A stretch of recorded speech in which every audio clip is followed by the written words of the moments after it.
All right, so here we go. Thank you for joining us for the Vanier Doctoral Canada Graduate Information Session. And my, oopsies. First, I'd like to do the land acknowledgement. McMaster University recognizes and acknowledges that it is located on the traditional territories of the Mississauga and Haudenosaunee nations and within the lands protected by the Dish with One Spoon Wampum Agreement.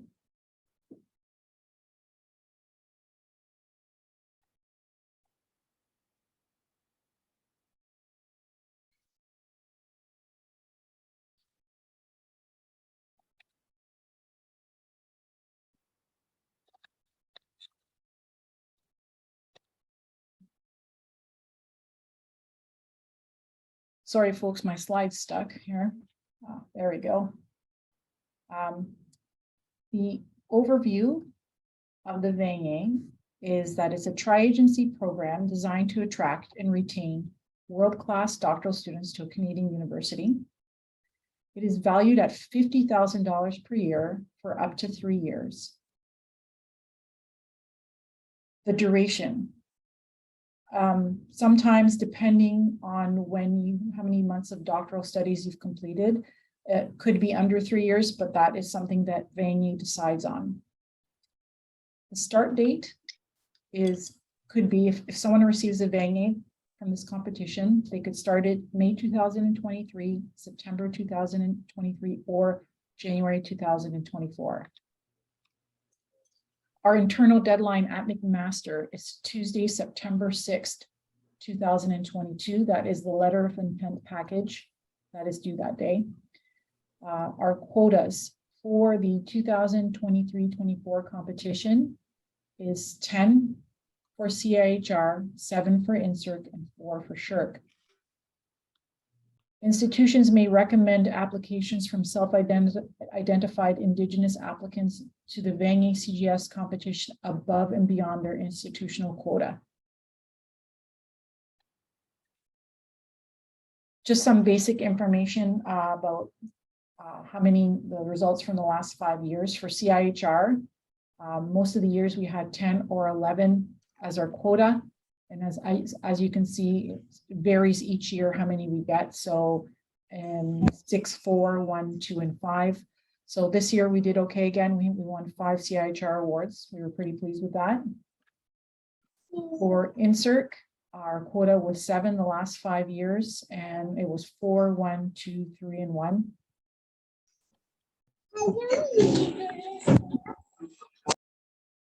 And for SSHRC, it was either 5 or 4, and we either got 0, 1, 2. We got 0, 1, 2, 2, and 1. So some basic information: applicants do not have to register or be admitted in a graduate program at the time of the Vanier application. There is a 2-stage internal process at McMaster. Students must have received departmental endorsement to submit a stage 1 Vanier letter of intent package at McMaster. If students are endorsed to stage 2 of the competition, they will have to submit a full application through ResearchNet. Canadian residents, permanent residents of Canada, and international students can apply. This is the only tri-agency award that allows international students to apply. First class average in each of the last 2 years of full-time study. That includes 2020, 21, and 21-22.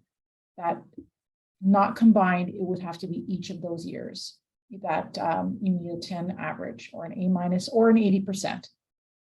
And you have to be seeking financial support to pursue your first doctoral degree or combined MA, PhD, or MD, PhD.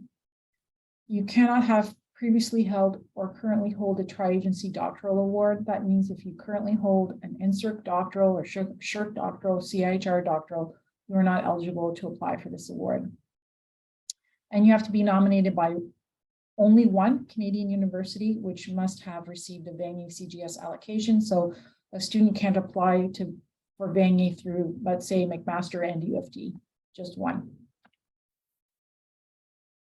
You have to intend to pursue in the summer semester of May 2023 or the academic year following in September or January, full-time doctoral studies and research at the nominating university. You have completed no more than 20 months of doctoral studies as of May 1st, 2023, which means started, so the equivalent is you haven't started your doctoral studies earlier than September 2021. If you are a direct entry, it is 32 months of doctoral studies as of May 1st, 2023. And have completed no more than 32 months of full-time study by May 1st, 2023. If you accelerated from a master's degree into a doctoral program without obtaining the master's degree, the months of study completed are calculated from the original master's enrollment date, not the doctoral date. So if you did not receive your master's and just transferred, the months of study are calculated from the beginning of your master's. Now, I think a lot of students might have questions about, if they're eligible based on their months of study. If you wouldn't mind, we'd have to look at your transcripts. It can be a bit complicated sometimes, especially if there's a leave of absence. If you could just email graduatesscholarships@mcmaster.ca if you have specific questions about your eligibility of months of study. So new for 2022 competition, for the French applications, there's the personal leadership statement and research proposal page limit. In order to ensure an equitable amount of space for the personal leadership statement and the research proposal written in either official language, the personal leadership statement and the research proposal attachments for nominations submitted in French are now permitted to be a maximum of 2.5 pages. This is due to evidence demonstrating that documents written in French require approximately 20% more space than similar documents in English. Note, any pages over the allowed page limit for the personal leadership statement and the research proposal will be removed with no further notification to the applicant. So if you submit extra information, Vanier just takes it out. The lay abstract, which is part of the actual ResearchNet application form, to help the selection committee members identify the supervisor, nominees will be asked to indicate the supervisor's name and institution at the beginning of the lay abstract. And so this is a change regarding the international transcripts. Institutions must attach a 250-word summary to describe the variations in the grading system from the country of the transcript and the Canadian level equivalents, and/or explain international credentials and equivalencies. The summary should be a PDF attached at the beginning of the transcripts. This information is being requested by the Vanier selection committee. It's not a McMaster request. Research respectfully involving and engaging Indigenous communities is defined as research in any field or discipline that is conducted by, grounded in, or engages with First Nations, Inuit, Métis, and/or urban Indigenous communities, societies, and/or individuals and their wisdom, cultures, experiences, and/or knowledge systems as expressed in their dynamic forms, past and present. If your proposed research respectfully involves Indigenous communities, please include this research respectfully involves and engages in Indigenous communities at the beginning of your lay abstract. For nominations in which the proposed research respectfully involves and engages Indigenous communities, applicants and nominating institutions should be aware of and refer to relevant principles and protocols established for this type of research. More information is available on the Vanier website regarding this topic. Equity, diversity, and inclusion. The Vanier Canada Graduate Scholarship Program strives to promote equity, diversity, and inclusion throughout the application, review, and selection processes. To better equip all those participating in the Vanier CGS competition, applicants, nominating institution, referees, and reviewers, the tri-agencies have curated an important list of the resources to help guide each group. The EDI page of the Vanier CGS website provides guidelines and resources geared towards applicants, host institutions, referees, and reviewers, and readers. The EDI page addresses the following topics: promoting equity, diversity, and inclusion in research respectfully involving and engaging Indigenous communities, limiting unconscious bias. So before I introduce Nancy and Brenda, I believe I have a poll that I'm just going to launch. If you can just quickly answer, it basically asks you if you're a student, a faculty member, or a staff member. So I'm just going to launch that now.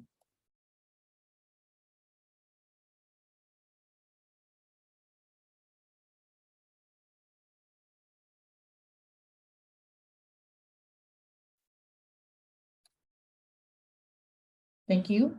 So now I'd like to introduce our faculty presenters, Dr. Nancy Carter, Assistant Dean, Nursing Graduate Program, and Dr. Brenda Verklian, Professor, School of Rehabilitation Science. We also have today, after Nancy and Brenda, or maybe during when Nancy and Brenda are speaking, you might also hear from Carly Ouellette. Carly won the CIHR Vanier this year for this, and is starting in September, or not, started for the 22-23 academic year. And Madison Brockbank as well. She's a new recipient. She won the Vanier, the Shirk Vanier. Unfortunately, Ahmed Musa could not attend, so he might join us later, but for now we have Carly and Madison. So I'm going to pass it over to Nancy and Brenda.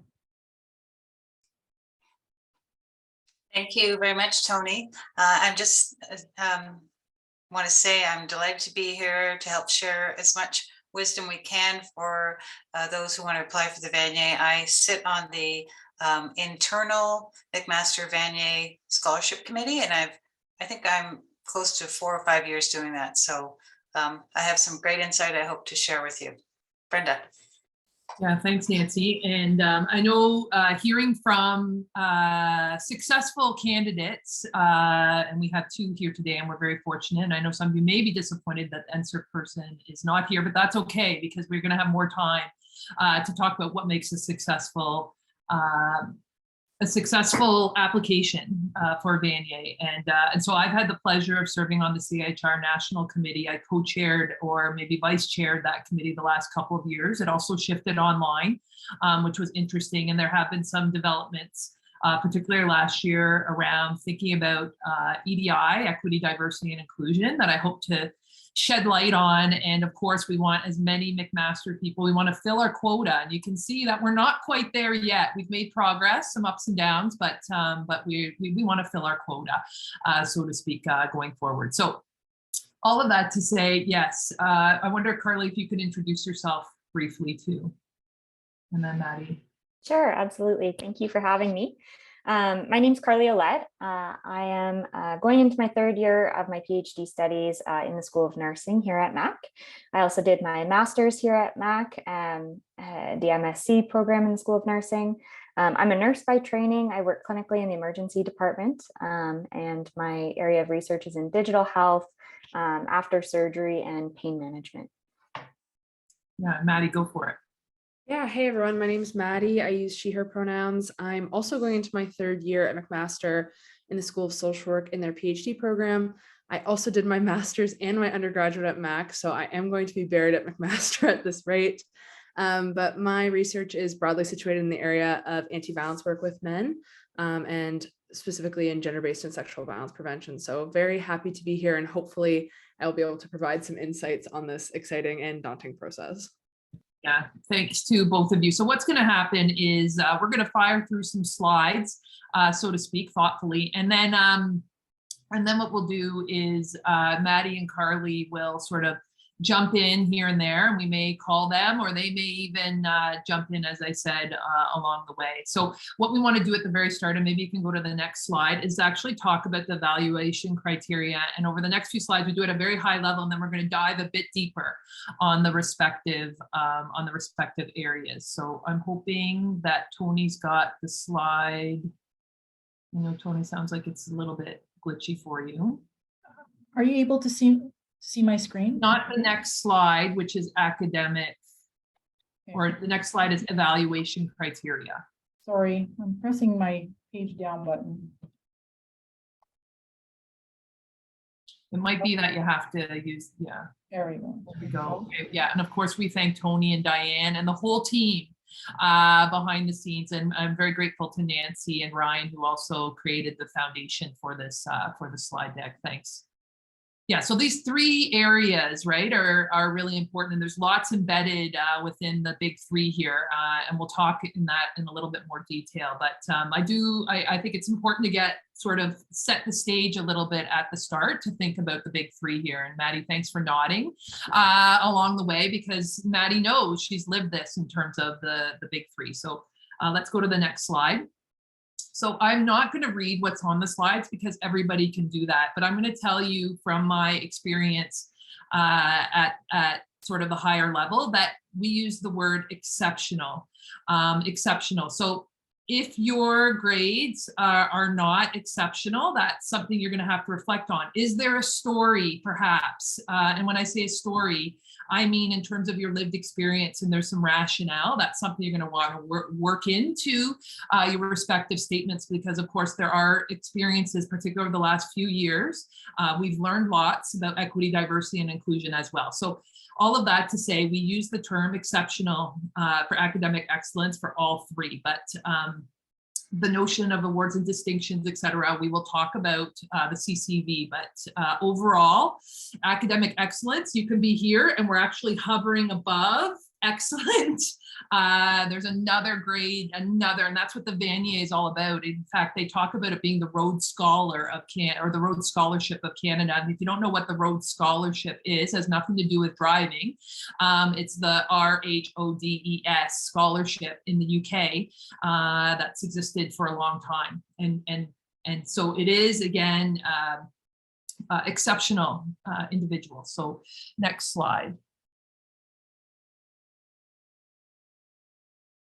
Yeah, so research potential, and the key word being potential. Again, we're going to talk a little bit more, but I think it's worthwhile to ground ourselves in the respective areas. And of course, everybody on this line, from a student perspective, PhD, masters, etc., if you're even looking ahead a little bit, is you have potential. You are an emerging researcher, and I highly expect that you would already have a foundation that is leading you in that direction. That includes publications, that includes different contributions on the research side. So this isn't leadership side, that's the next slide. So this idea, again, of potential and demonstrating some evidence of that potential along the way is important. Will we dive a little deeper? Yes, we will. So let's go to the next slide. So leadership, that is a very distinct, and my colleague, Dr. Nancy Carter is going to talk about this in a little bit more detail, because this really, how do I say this, separates who gets the Vanier. And I can tell you this from my experience on the committee. So reading about what leadership is within the Vanier, rereading those bullets that are on the instructions are so important, right? And as you can see in the second bullet, leadership takes many forms. We're going to talk about that again. And it's not just participation. Nancy's going to emphasize that.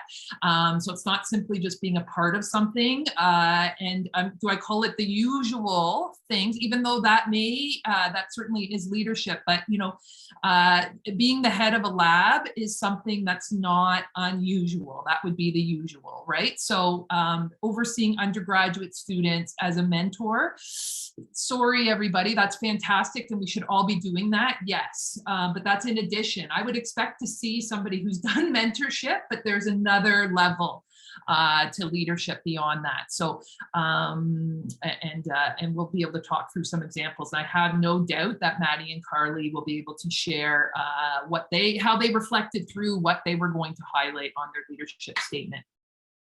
Leadership continues because it's that important. It gets 2 slides. Actually, it gets more than 2 slides, because the definition, the importance of it, positioning yourself along the way here, that thinking that through in terms of your role in a in the extracurricular activity and the extracurricular activities that you're going to showcase, but you can't showcase it all. That's very challenging.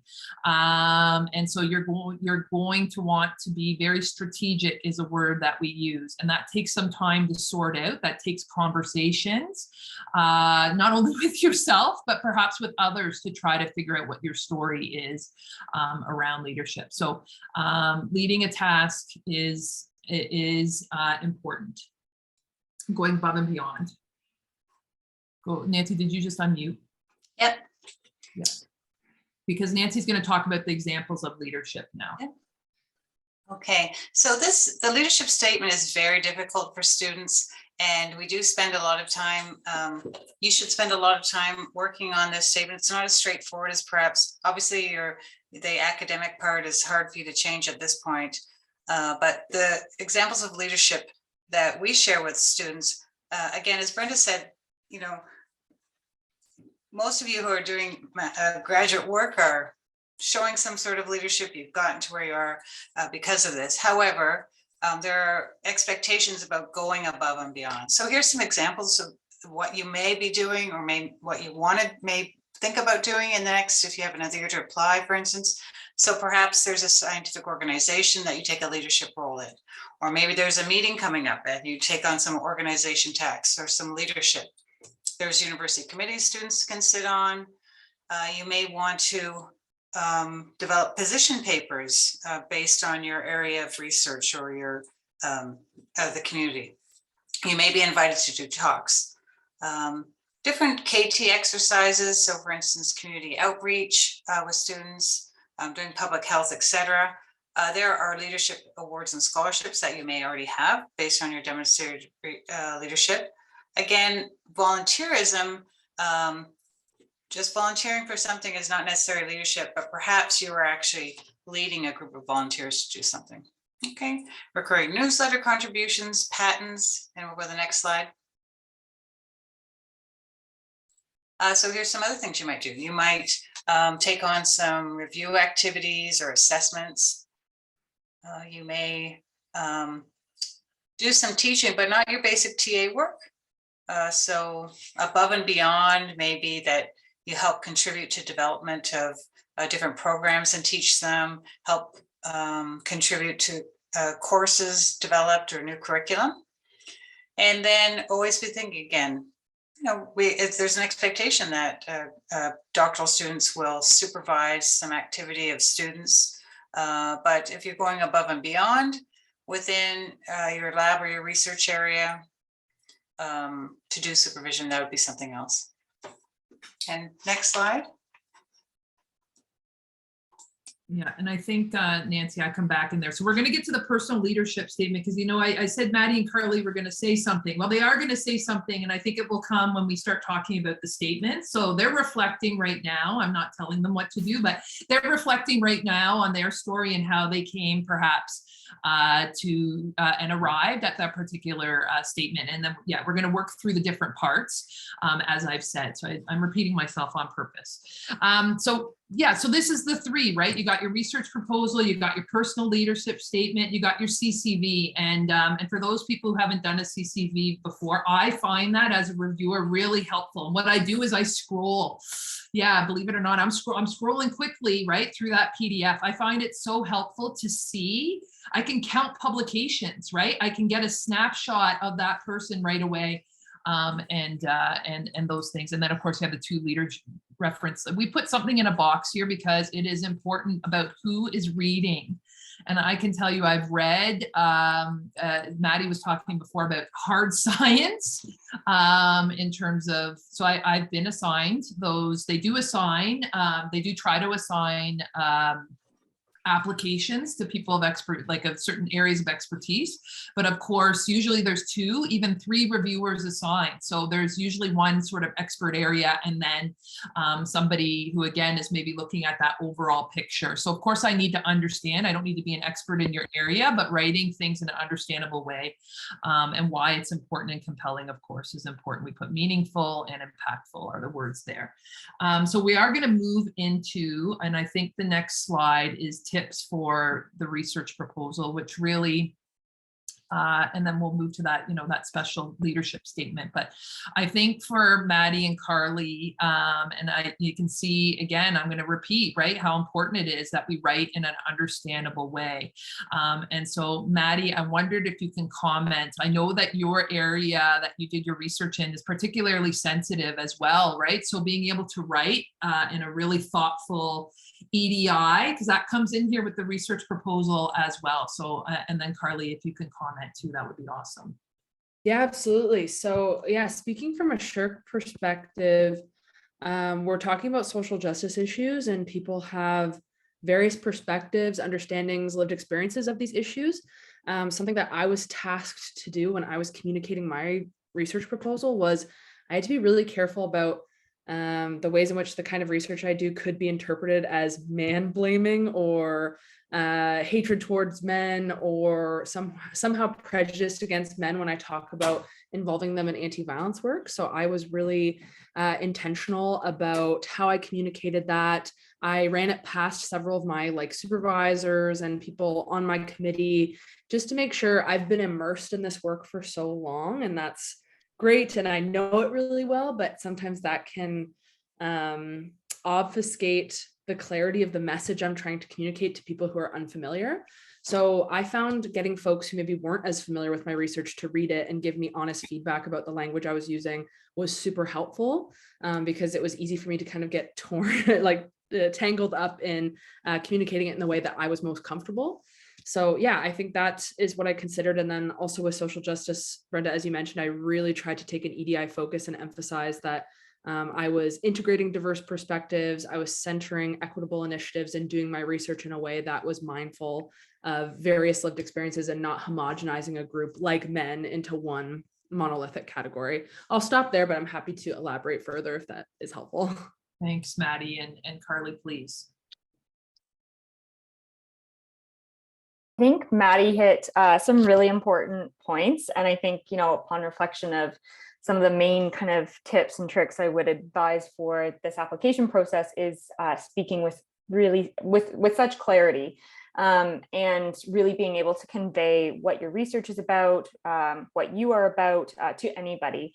I know, during this writing process, I must have gone through a dozen drafts of both my leadership statement, my research proposal, because as Maddie said, I think sometimes it's very easy to be very familiar with terms, jargon that are respective to the field that you're in. But if it's not easily understood by your neighbor, by your grandparents, by anybody that you meet, then we're kind of missing the mark. So if you can revise and keep working on your kind of applications and your writing so that it's easily understood, I think that kind of provides a leg up and is often the most helpful advice anyone could give.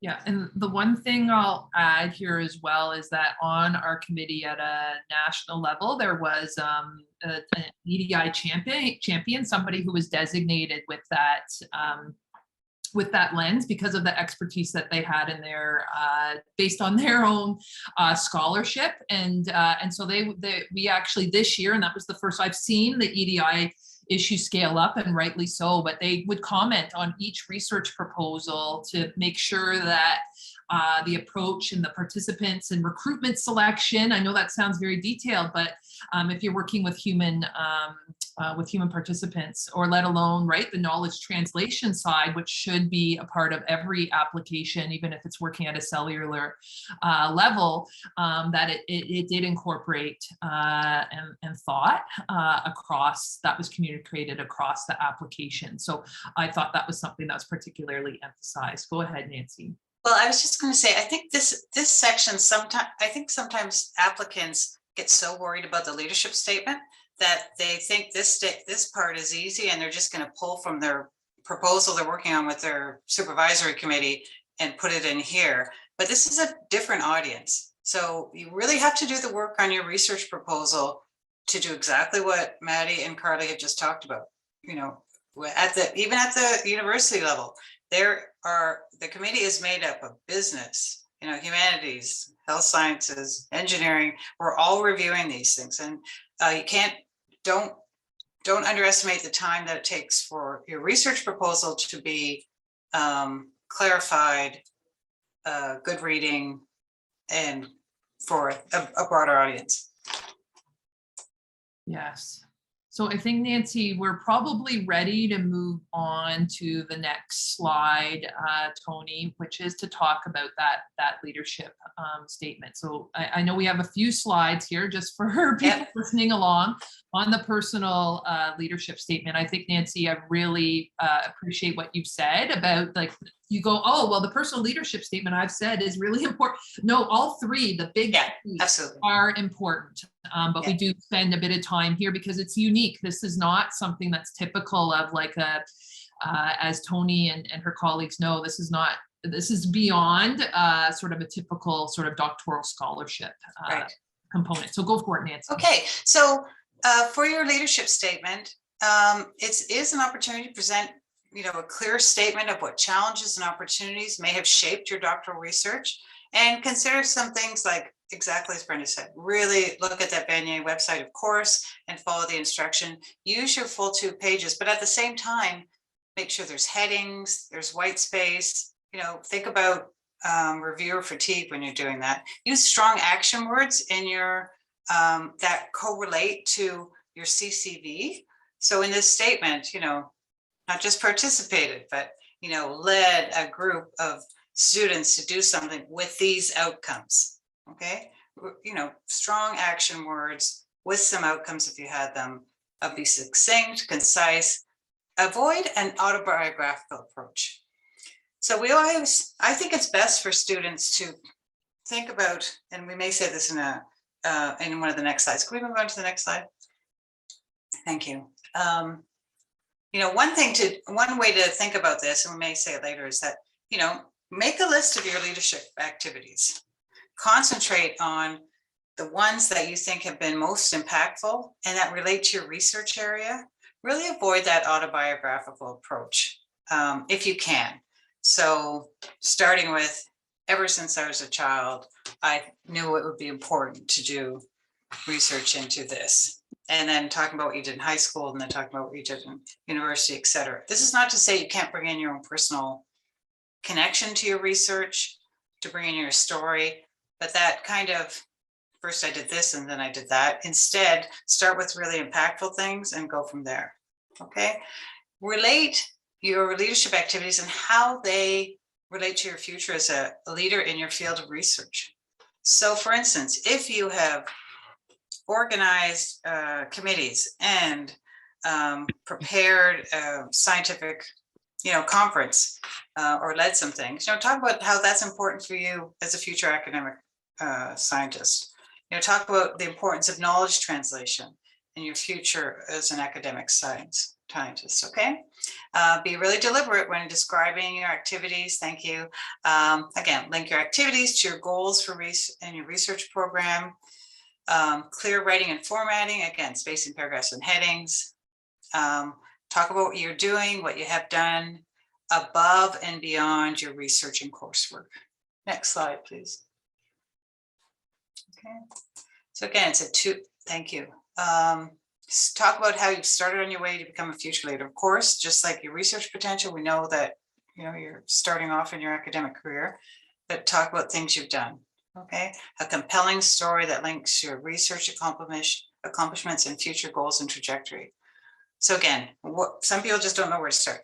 List all your potential leadership activities, pick the top 3, do they relate to your research, or the impactful, and consider how to present it. So maybe this might be a great time for Carly and Maddie to come in and talk about some of the leadership activities they did, perhaps, their statement and how they frame their statement. Carly, you feel ready to talk about that? For sure, absolutely. So this one was a really challenging part of the application process for me. I find talking about myself, I just find it challenging, right? As I'm sure many do. And, I think it's easy to take some of the things that you naturally do as a part of coursework, as a part of your job, as just sometimes things you do. And my supervisor actually challenged me after reading my first draft and said, like Nancy said just now, write down all of your main leadership points and how they contribute to, how you've gotten to where you are now. So to Nancy's advice, I did feel it was important in my leadership kind of statement to set up at the beginning, just to set up my personal statement in talking a little bit about me as an individual and why I am passionate about the research that I am in. But that being said, it was directly related to the path and research activities that I started as an undergraduate in nursing school. And that really only took up about maybe like a third of the first page, maybe a quarter, really not much. From there, then I introduced a very clear statement of what my career goals and what I hope to accomplish. And then from there went into very specific leadership activities in digital health, as that's one of the foci of my research. And then talking about some of the activities that have been around digital health, and then also commented on leadership within like the broader scientific and clinical community. So looking some of my clinical leadership, some of my leadership activities within the School of Nursing, and on a variety of committees and so on.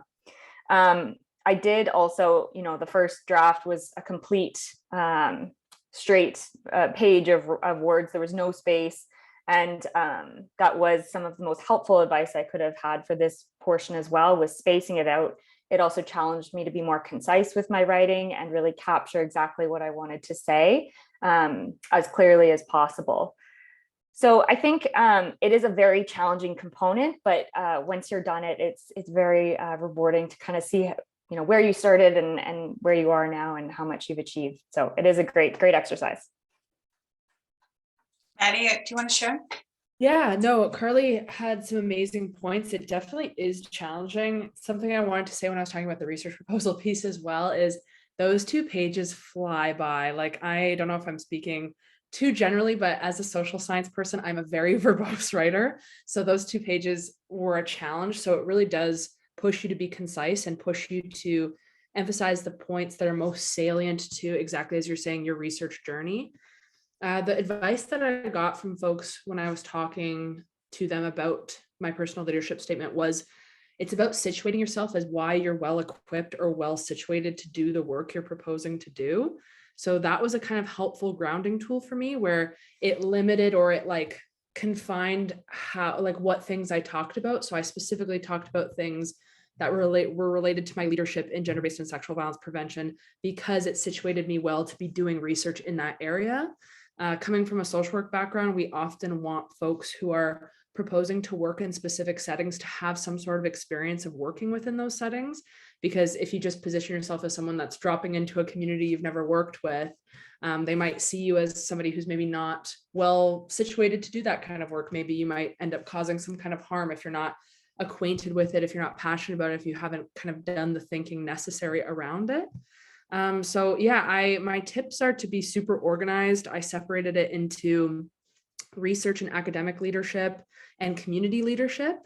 And that helped me really kind of think through the pieces, where I think I had 3 sections in my academic leadership, where it was gender-based and sexual violence, anti-oppressive and EDI, and then around inclusive excellence, because that's something McMaster's committed to. So I was also saying that I was situated within the larger goals of the university. And again, my advice is to just give it to folks who are able to read it and give you really objective feedback. You might feel like you're boasting for 2 pages, but there are going to be people that read it and say, actually, you sold yourself a little short. You should really emphasize this piece. So, and then what I did at the end of my statement was I just emphasized that the most rewarding pieces of my work have been the relationships that I've built with the organizations that I've worked with. And it just really emphasized that I'm passionate about this work rather than just kind of a perfunctory, I did this leadership stuff because I wanted to get the Vanier. You really have to emphasize kind of why you undertook this work and how it's related. And I apologize if you could hear squeaking in the background. My dog is squeaking a toy, but that scored the moment, but thank you.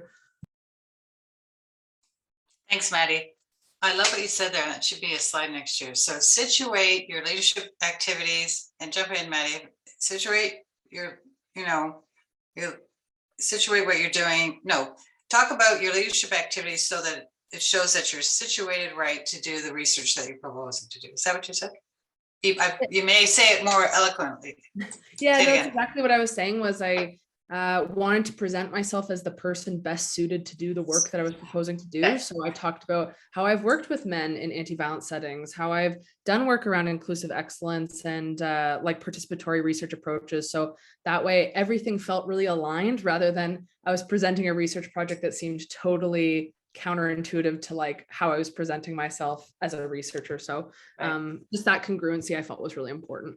Yeah, and I can see that having reviewed Carly's proposal, I could see that exact same thing. Thank you very much for sharing that. Okay, we'll go on to the next slide.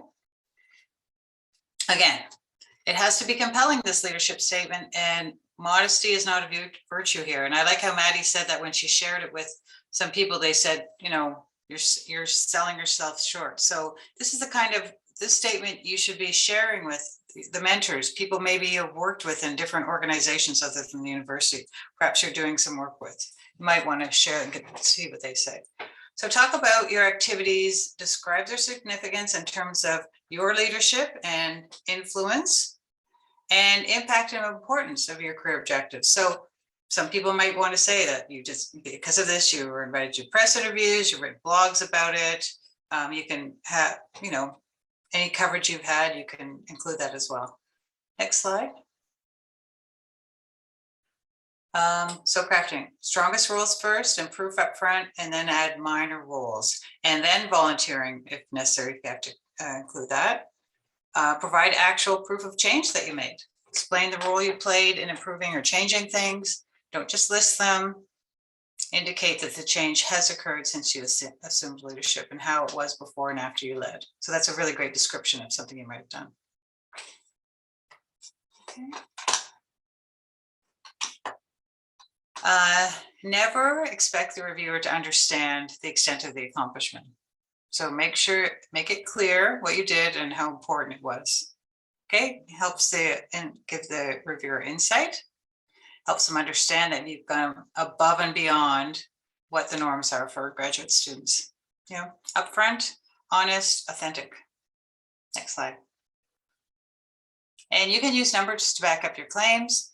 So if you took on the leadership role within a student organization, you know, what was the enrollment before and or after, or increase in readership or funding, etc. Use those strong action words. State what the end impact was, and you know, try to avoid unrelated fluff. Again, clear, concise writing. Okay.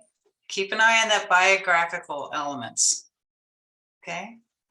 And you'll get, you know, you'll probably get some feedback on that. It's not a narrative story of your life necessarily. Include things that may be important as it relates to why you're doing the research program you are, or why you're doing activities that show your leadership. But just avoid that long story. And if you don't have enough, they can put off the reviewers. You know, come to the point quickly if you have. Okay, next slide. I think we're just about headed to CCV, but it go back one slide. Sorry, Tony. I know we usually go forward. I'm making you go back, but just we can stay on the leadership side for a second. Yeah. Very interesting, and I'm just reflecting too, right in the moment about the process of reviewing applications. And so what happens at the national level is they end up with a cut point, and that's moving, right? That changes year to year depending on the, because we use a scale, and that I think is provided, right? And I think it's out of, well, I'm not going to say what it's out of. It's provided, right? Where what's considered a cutoff for being funded that year. And then there's applications that sort of fall on the threshold. And what happens is those are the ones that are assigned to us as committee members. And that's the ones that we're trying to decide, do they fall in or fall out? That means they're all very close. And what I can tell you in reading over applications, and I get assigned, as I said, there's usually up to 3 reviewers assigned to an application, is we almost own, and this sounds very strange, but we start to feel for our applicants, right? So, and then right? The reviewer says one thing and I say, well, actually another reviewer, like I say, did you notice this on the application?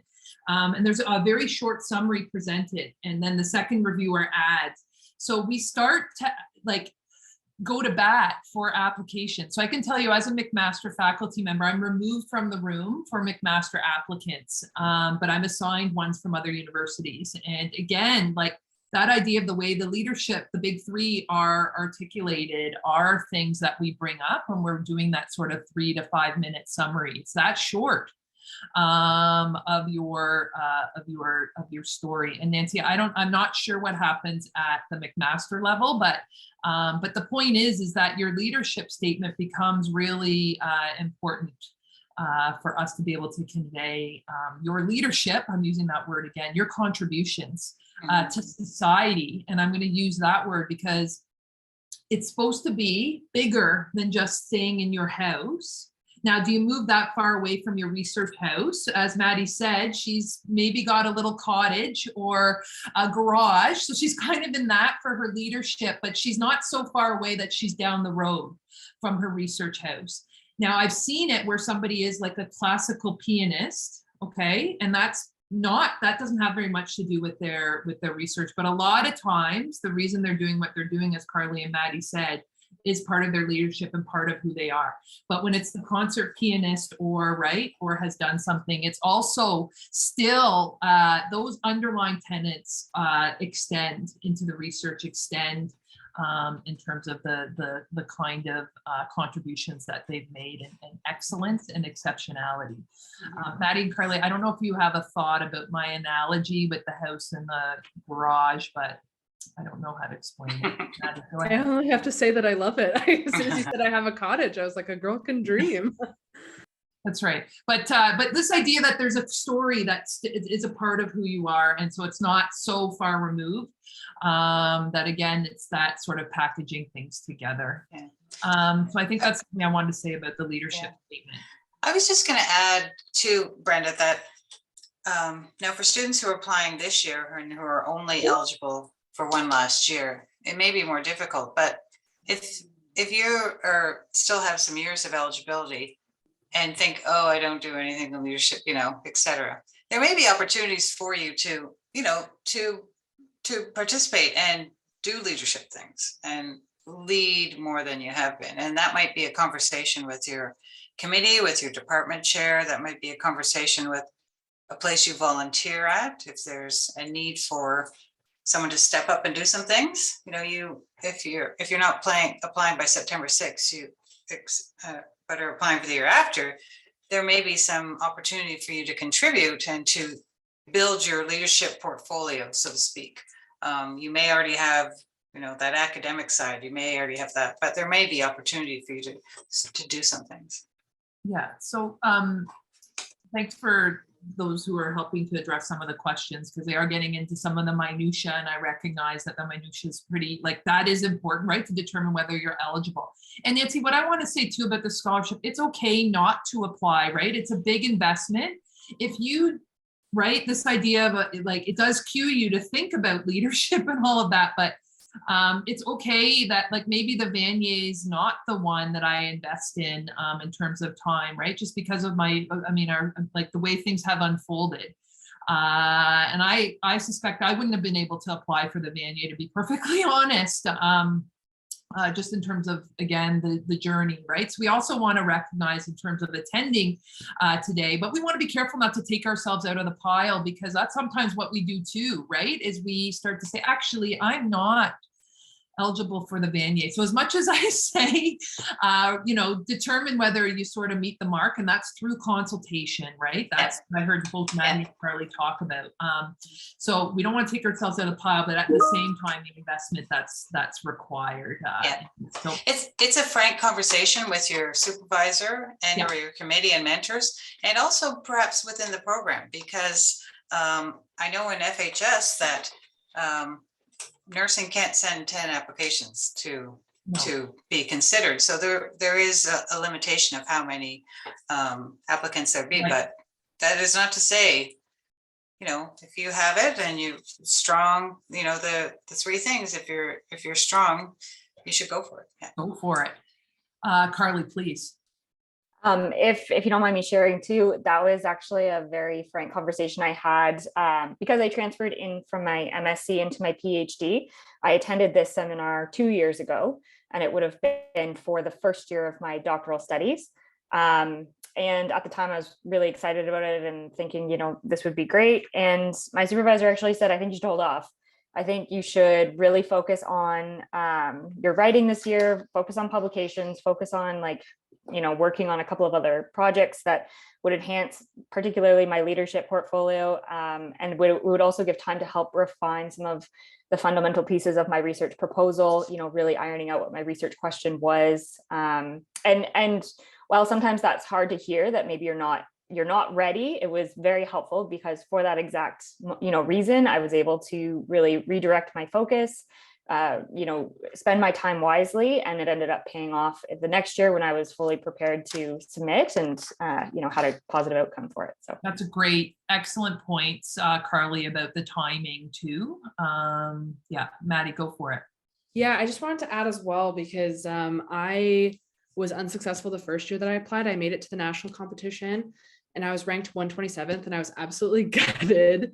And when I had my committee meeting that year, they even said from the distance in which you applied, like you apply very early in the year, from then to now, which was the summer, you've already made those strides, you've already made those contributions, you've already taken on more leadership, more research opportunities, whatever. So your application will already be stronger. And then this year I went from 127th to first. So you know what I mean? A year changes a lot. So don't be discouraged. Sometimes that year is what's necessary for it to work. So just want to share my story of failure, because failure can change things for sure. Thank you, Maddie. And I did try to do awkward clapping there, but by Zoom. But yeah, no, I think that thank you for sharing that, because I think we are very success focused, not surprisingly. So it is very helpful to hear. And you didn't see, the thing is that when you apply, you basically got the feedback of 127. You didn't get anything extra. No, right. So there wasn't any, there was not anything extra on that, except now, right? Wonderful that your supervisory committee was able to sort of pick things up and help you understand too. So we are going to move on now to the CCV, and I had already touched on the importance of that, and we have a few slides about that, right? Because we want to make sure, and this takes time to do. It's really, for people who've been on the CCV, it's not the friendliest in the whole world, but it's really good that you're this helps you get things in order if you haven't done the CCV gone through the CCV portal before. But yeah, so a leadership is here too, again, right? That we want to make sure that things are listed here. And I'm actually looking for congruency between what you say in your leadership statement, your research potential, and what's listed on your CCV. The CCV is actually the first thing that I look at. And again, I'm not typical. I'm just telling you as a reviewer what I do, and I can do the skim, and then I'm going through to see further evidence of what's been, obviously there's more to the story. If we're using a mixed methods approach, right, there are opportunities to describe, and I think that's really important on your CCV when you're listing different areas like the leadership, the knowledge translation, for example, is you can describe some of those events or some of those, and I'm using that as an example, but there's lots more examples where you could share your contribution. So the CCV has, next slide, has different sections, right? And so we want to make sure your research potential, your academic excellence is all up to date. And I think Maddie and Carly can attest to, it's we have to think, do we go all the way back to high school? No, we don't. But within your undergrad, certainly, those are the times to highlight going forward. And of course, as I said, we can do knowledge translation in a number of ways, which is journal articles. And you go, the count, yes, there is a count, and it's usually more than one. Can I tell you what the average is in terms of number of publications? No, I can't, because that's just not possible. And we know different fields have different expectations too on outcome in terms of, yeah, your ability to translate what you do. But Next slide. Yes, there's people that look at impact factor. There's people that will, when I say people, I'm talking about reviewers that will go and Google and find your, like I know the DOIs are usually offered in your CCV, and that would make it easier too. But there's people that will go and Google if you made a video that was related to some leadership. I've done it. I've gone and looked to see what that video is about or that website, et cetera, et cetera. So we want to, we want to be truthful, obviously, and authentic in our contributions, and knowing that people might go and search out further information in terms of the contributions that you've made. Let's go to 38, which is the next slide, I think. Yeah, so that's what I said about the differences, right, around expectations. And we don't have the NSERC represented here amongst our amongst who's here on the panel, but we know that yes, we take into, everybody has their own, your application sits on its own, and I can't explain that any other way. And you say, well, how does that happen when you're looking across applications? Well, we have taken some training, unconscious bias training as reviewers. We're trained also, we attend sessions brought on by CIHR and really thinking through the decisions that we make and the rationale for that. So I really do think as candidates, as I compartmentalize them and think through, and at the end of the day, where you end up in the scoring is where you end up in the scoring, but really important to think that through in terms of people's contributions. And I think the next slide will be referee assessment. So just hold that. Oh, sorry, Tony, go backwards, because we're going to want to hear from Maddie and Carly and their experiences with the CCV. So maybe I'll go to Maddie first. Yeah, for sure. So the CCV application, the site sometimes is a little bit challenging to navigate, so just be patient. There also are some restrictions in terms of like you can only list up to 10 things in certain categories. So just know that going in, or test it out a couple of times. Yeah, so speaking from a SSHRC perspective, that was a concern for me, was publications, because again, like there are different expectations depending on your discipline. I had 2 published, but they weren't necessarily in super high impact journals. They were single authored though. So I think that made a difference. And there is a section in like a later part of the application post endorsement where you actually talk about your research contributions a bit, and it's an opportunity to actually say like, this article I wrote, this is why I feel like it was an important contribution, and kind of explain some of your logic and reasoning behind it, which I found super helpful for more of the social sciencey papers that I was writing that were deeply critical and kind of specific to the things that I was hoping to do in my doctoral work. But my only advice for the CCV is just make sure you're emphasizing the things that are most salient, most relevant, and just be patient with that site, because sometimes it can get a little annoying. But make sure you also have folks run their eyes over it as well, because you might have missed something or might have misplaced something because they have specific categories. So just be patient with it. Yeah, no, I agree, Matt. Like it's so behind, like when you're using it as a user or inputting your data, it's very unfriendly. But when you start to print the PDF, it's very friendly, I'll say, for the reviewer. So all that work you're putting into it, again, you can download and preview what's going to be shared. And Carly, please, let's hear your CCV story. Sure. I agree with Maddie, everything she said. I think the CCV, beyond just Vanier, like any application process, it is a helpful tool to be able to keep track of all of your presentations, your publications. It is really challenging to kind of sit down and try to put everything you've done, over many years in kind of one sitting. So to actively keep it up to date is a good practice. And then when you come up to applications such as Vanier or, CIHR doctoral or whichever that you have to, or any grant application, then it is up to date, and it's not as cumbersome than, when you have to sit and do it in all one shot. In terms of publications, I know for nursing, I had a total of 17 at the time of the application, with 3 first author.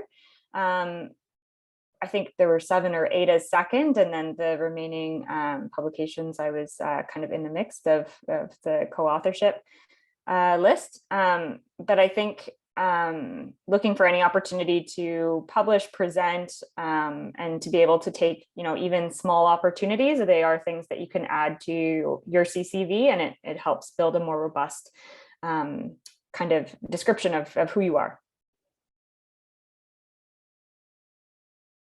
Well, supposedly they keep saying that they're going to redo the CCV, but I think I've heard that since I became a faculty member in 2006, or maybe that, I don't actually, I shouldn't even say that. Maybe it didn't exist then. But the point is that I've heard for a long time that, oh, they're going to change the system, and they haven't. So for now, it's the best tool that we have. It is used across disciplines. So I think, yeah, I think that, we do the best job we can. And I think the point, and I'm listening to Carly, is to keep things up to date. And I could do a better job there too, but so it's not a rush, but it's just almost a habit in some ways, but definitely for this purpose, it is important. So I don't know, Nancy, if you have anything to add at this point, because I think we are going to move on to the referee assessments. No, okay, let's go for it. And I think, Nancy, is it you now on referee? No, I can talk about this. Yeah, I feel like I just talked for a little bit. No, that's okay. Yeah, I'm happy to talk. So you need 2 referees, and then you also need leadership references for Vanier. So, this is, again, something to have a conversation with your supervisor with, and really do some planning about this, because you can't underestimate the importance of these reference letters, and you need to have letters from people who know you well and can really promote your excellence, your above and beyond, and you need to let them know well in advance of the application deadline that you want this. You're responsible for supplying your reference with the documents necessary, your referees, for them to write their respective letters. So if you want to go to the next slide, thank you. So there is a referee reference document in the Vanier package that was emailed out to the end in June to the departments. So you need to forward this information to your referees, and provides the information as well as a link to EDI page, which must be reviewed by the referee prior to writing the reference letter. And they should make sure that every trait of the applicant being described has meaningful evidence provided. So again, this might be your referees and associated with your research. So these are like an academic referee, supervisor, someone who knows you academically or in a research capacity.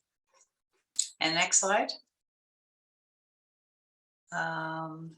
So think about the full range of potential referees, experts who can provide relevant evidence, perspectives, and insight to support the review of the application in light of selection criteria. Again, those big 3: academic excellence, research, and leadership. And School of Graduate Studies has a guide on how to write major scholarship support letters. And it's in your best interest to download it and forward it to your referees. Okay, next slide. Your leadership reference letters are different, so you need a total of 4 letters. So these should ideally be written by referees who know you in a non-academic capacity, perhaps, and can speak to how your personal trajectory reflects the evaluation criteria.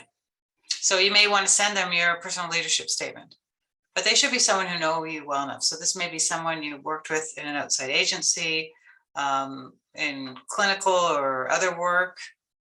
Okay. Leadership reference letters. And, perhaps this person may not be as used to writing letters for tri-agency council or tri-agency funding agency. So maybe something you need to spend time to, again, with your supervisor, decide who your leadership references are and work with them around these references. Okay. They need to respond to your life and research trajectory, assessment of demonstrated and potential leadership ability. And of course, making sure you're checking for spelling, grammar, and formatting. Again, this above and beyond the opportunities that have been presented to you in order to achieve a goal or contribute. So maybe I can get Maddie and Carly to talk about that those conversations, the process around, because this is a big part of it too. Don't underestimate this part of your reference, your different types of references. Maddie, do you want to start? Yes, absolutely. So yeah, this is a really important part of the process. And I cannot emphasize enough how important it is to reach out well in advance. As soon as I knew I wanted to apply for this, I started talking to folks just because I wanted to give them so much time to think about it, because October sneaks up very quickly, September sneaks up very quickly. And I just kept them all in the loop about like deadlines and things like that. Just kind of, I undertook that responsibility because it's not fair to ask them for a reference letter due September 6th and then you don't reach out to them until September 6th. Also, something I had to consider for my leadership references in particular was I was asking for leadership references from folks who were often in not-for-profit settings. So they were uniquely inundated during the pandemic, uniquely positioned in a way that made it challenging for them to provide that support. So just having backups in mind as well was important, where some of the folks that I really wanted to reach out to, I also had to be mindful that some of them were balancing some really significant work responsibilities in the not-for-profit sector. So I had like a list and I just kind of started going through that. What I would emphasize is just really equipping them with the materials necessary to write the kind of letter that will support your application. So even though I picked folks who knew me really well, like my academic references were my supervisor and someone on my committee and someone who had also supervised me in a research capacity. And then my leadership references were folks I'd worked with in the community. I just provided them with my CV, with my leadership statement, with my research proposal. And then also for leadership, I created this little like short summary guide of just basic things that we'd done together, just so they had it at their desk, at their disposal. So they weren't kind of digging through their own memories of me. It was just kind of evoked by looking at, oh yeah, we did this project together and it was really great. So that's what I would emphasize, is just really providing them with all the information they need. I would not recommend writing it and asking them to sign. That is not something Vanier would support. That is not something anybody would support. So don't even think about doing that. I hope nobody is thinking of doing that, but just making sure you're being really mindful about how you approach the process. And then, yeah, I'll pass it to Carly because I think that is as best as I can articulate at the moment. Thanks, Maddie. I think I followed a very similar kind of approach to my references and how to go about getting them involved in my Vanier application. I also, virtually because of the pandemic, asked to just have a chat with actually two of my references, just to be able to kind of touch base. It had been a couple, 2 years since I had actually formally worked with my one reference, and the other reference was the VP of research at Hamilton Health Sciences, and worked with him in certain capacities, but he knows me through one lens and has seen, my work in only one small snapshot of all of the stuff I do. So it was helpful just to expand on what he knew about the projects that we have worked on, and go beyond to kind of talk about some of the other things that were related, just to give him more context. And like Maddie said, I provided kind of just like a bit of a summary as to what projects I had worked on, or what kind of contributions I had working with each individual. And lots of time. Make sure that you give them, the more time, the better, and respectful check-ins, just to make sure, so that it's not 3 days before going, hey, just wanted to, see if it's done, and having to have a very awkward conversation. So more time, respectful check-ins, that's kind of approach I took. Brenda? And I think there's just one more slide about this. Maybe you could just go to the next slide, because I think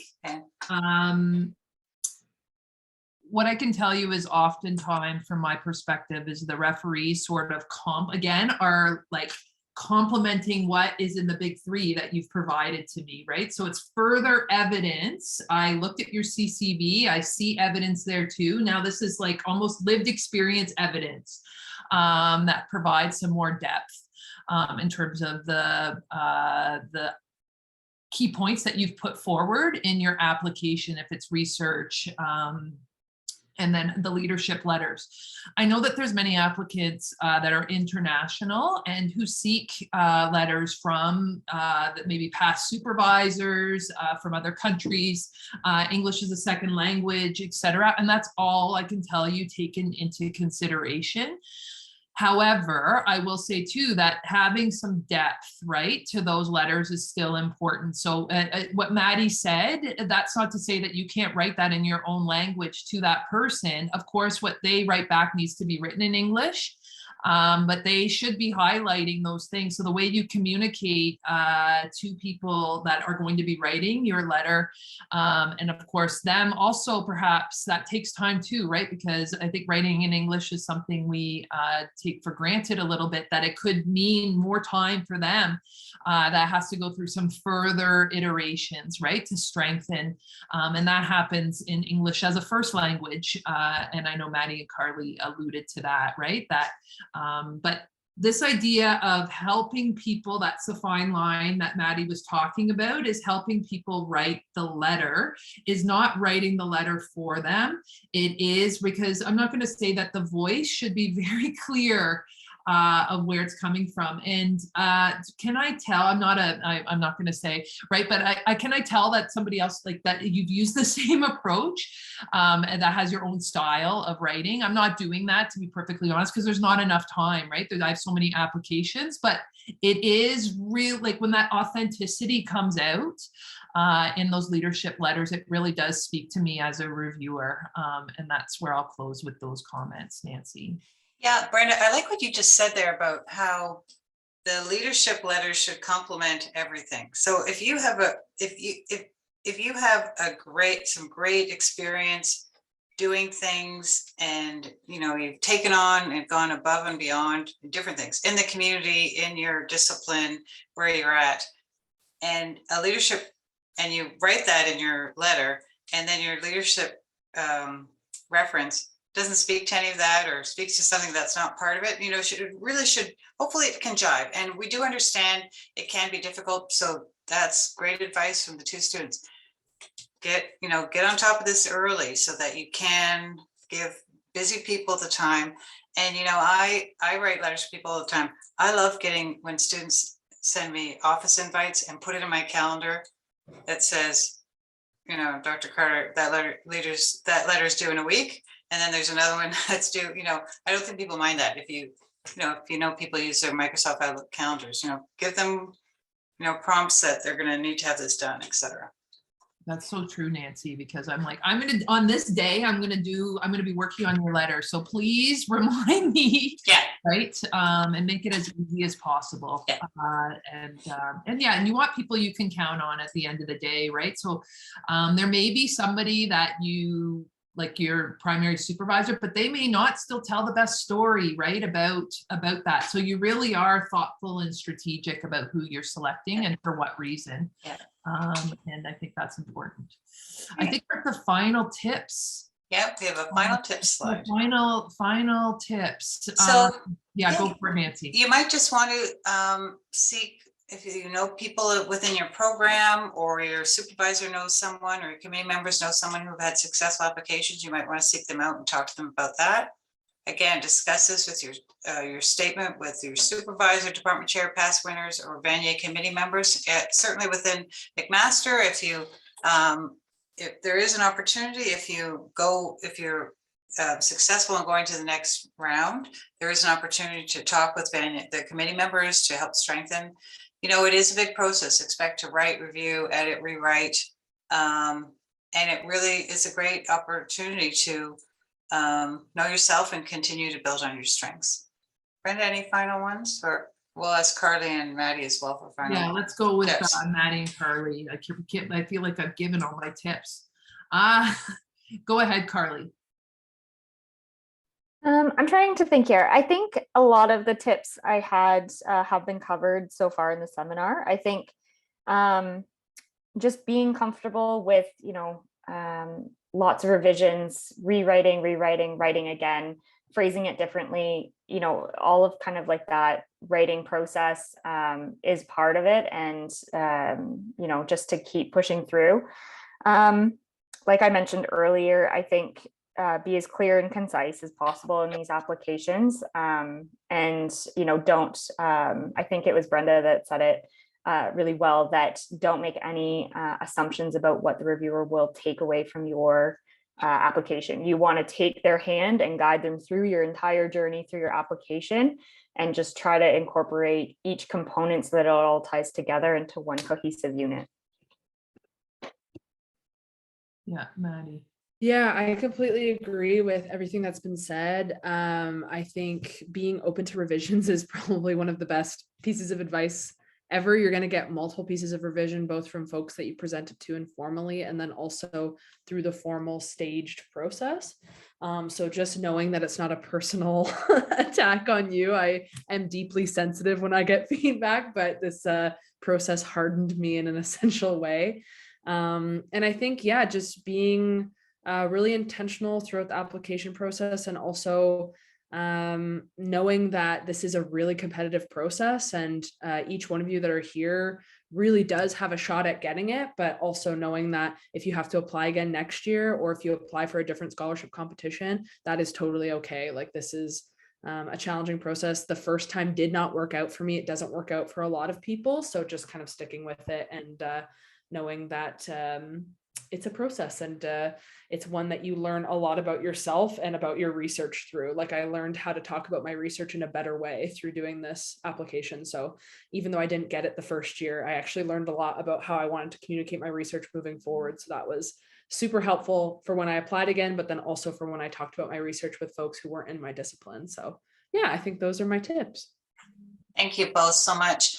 I know there's been some questions in the chat. I did Yeah. think of something while Maddie Oh, and Carly were talking. And one thing I was a supervisor, right, of a PhD student. And I think one thing is not to assume that the supervisor knows everything about the Vanier and what it's about. And I look back and I go, gosh, I think I could have done a better job with the student that applied for the Vanier and didn't get it. And so I think, seeking all supports as well, beyond like the committee in your program, right? All of that to make sure that your package is as strong as possible. And not, again, I'll just say it one more time, not to assume that the supervisor knows all.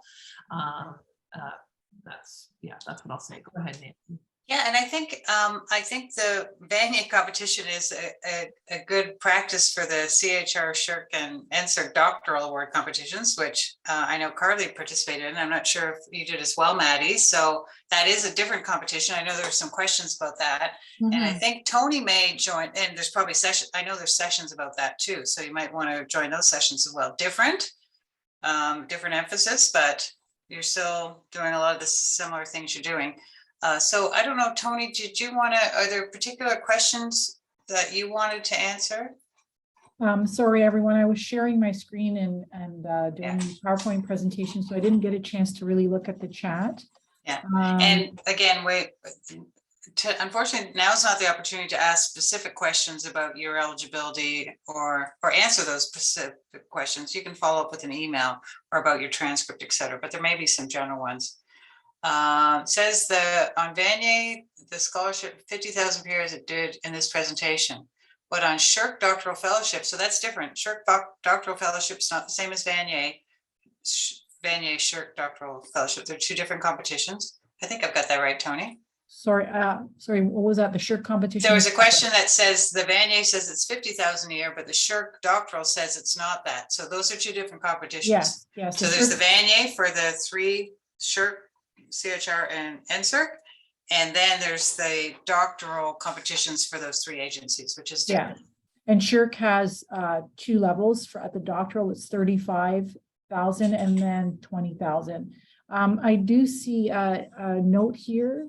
Hello, can we put questions in the chat? There seems to be a bit of difference in what is said on the Vanier web pages and this presentation. That is confusing. I'm not sure, does anyone have a question? They can just unmute and ask if you have contradicting information.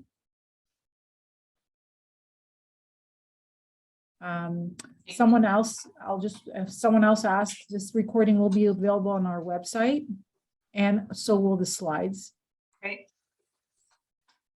So I'll- Carly has said she's happy to answer Vanier CHR questions by email, and she's put in her, thanks Carly, and I think Maddie has done the same for SHRC specific Vanier questions. Yeah, I think our aim today was to sort of give you a bit more behind the scenes of the Vanier a little bit in terms of the decision making. When it comes to down to the logistics of what's expected, there is fine tuning all the way along.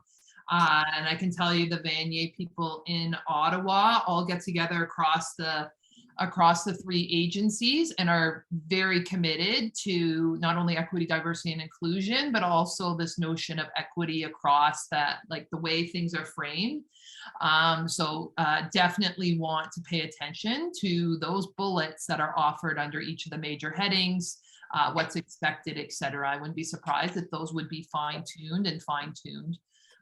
Because they ask for our feedback from reviewers every year. They ask for, like, the person who chairs the committee has to attend a meeting with the three chairs. So there is definitely fine tuning. And I'm afraid those are conversations that Nancy and I are not privy to necessarily, right? So yeah, so pay attention to what's on the website. I think all the questions in the chat have been taken care of. Thank you, Okay. everyone, for answering those. Yeah. There's a question from Noah. Do you recommend contacting all your references before stage 2? I would say yes. I think you should send an email out and ask those questions, because it's a somewhat short turnaround time between the stage 1 decision and the stage 2 when you have to put it on. So absolutely. Maddie's nodding her head. What would you say, Maddie? Did you do that? Yeah, that's what I did. I phrased it as a potential letter, and I just was super transparent about this is the date I'll know. Like, I'll stay in touch, but just that way that they had it in their minds. And some of them were less busy around the time that I was asking versus when I hypothetically would have asked after I got endorsed. Like in the not-for-profit sector, October sometimes gets very busy. So I just did that, and I found it was a really good practice. And then to answer the other question in the chat, I don't think we touched on this, but your leadership references aren't uploaded to ResearchNet. You receive them and you upload them personally. So just know that that's the difference. Your academic references submit it via the system, but your leadership references don't. So it's just making sure you get that on their, like, official letterhead, and you do the work of uploading it by the deadline. I think, like, I've seen it where somebody's out of country and then they're only able to provide an email, but there's still some explanation for why it's not on letterhead or those kinds of things, right? But oftentimes it's very official, that type of letter. I will say that it has that official feeling, whether it's international and an international organization, et cetera. It really does. And the title of the person and their role within the organization, et cetera.